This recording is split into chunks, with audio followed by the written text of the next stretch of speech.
कहते हैं तस्वीरें झूठ नहीं बोलती, और ये जो तस्वीर आप देख रहे हैं इसमें मनोज तिवारी और मनीष कश्यप आपको नजर आ रहे हैं। तो इनसे जुड़ी एक सबसे बड़ी खबर इस वक्त ये आ रही है कि मनीष कश्यप बीजेपी में शामिल होने जा रहे हैं। ये बात जब लोकसभा चुनाव का ऐलान हुआ था उससे कई महीने पहले से मीडिया में आ रही थी। ये चर्चा चल रही थी कि मनीष कश्यप किसी भी वक्त बीजेपी का दामन थाम सकते हैं और बीजेपी उन्हें लोकसभा चुनाव में उम्मीदवार बना सकती है, लेकिन वो तो हुआ नहीं। अब उसके पीछे की क्या वजह थी वो भी आपको बताएंगे, लेकिन इस वक्त आपको बताते हैं कि मनीष कश्यप बीजेपी में शामिल होने वाले हैं और वो दिल्ली पहुंच चुके हैं। ये खबर मीडिया में सुबह से ही चल रही है। मनीष कश्यप को बिहार से दिल्ली कौन लेकर आया, मोदी ने हरी झंडी कैसे दी, पीएम मोदी से क्या कोई बातचीत मनीष कश्यप की हुई।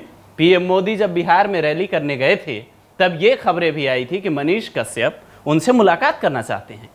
बड़ी बात यह थी कि मनीष कश्यप, अब तक ऐसी कोई जानकारी तो आई नहीं सामने कि मनीष कश्यप और पीएम मोदी या फिर बीजेपी के किसी बड़े नेता की मुलाकात हुई हो, लेकिन मनोज तिवारी शुरू से ही मनीष कश्यप का साथ दे रहे हैं।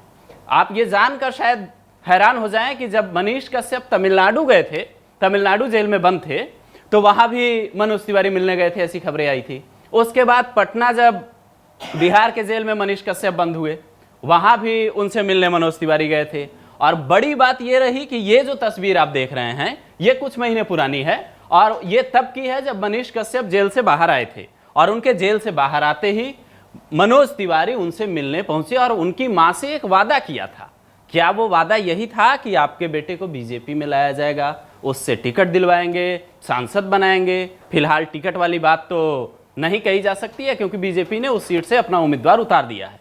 लेकिन सवाल यह है कि मनीष बीजेपी में आ रहे हैं, मनोज तिवारी उन्हें पटना से फ्लाइट से लेकर दिल्ली आए हैं। दिल्ली में उनकी मुलाकात केंद्रीय गृह मंत्री अमित शाह, बीजेपी अध्यक्ष जेपी नड्डा या किसी और नेता से हो सकती है। उसके बाद आधिकारिक तौर पर मनीष कश्यप बीजेपी का पटका पहन सकते हैं। ये खबरें मीडिया में सुबह से चल रही है, लेकिन सवाल इस बात का है कि मनीष कश्यप बीजेपी में आएंगे तो आखिर किस प्रलोभन से। हर नेता को कुछ ना कुछ प्रलोभन दिया जाता है, हर नेता को कुछ ना कुछ पद दिया जाता है। तो मनीष के हिसाब से क्या उन्हें एमएलसी पद ऑफर दिया गया है? क्या मनीष कश्यप को संगठन में कोई बड़ा जिम्मा दिया जाने वाला है?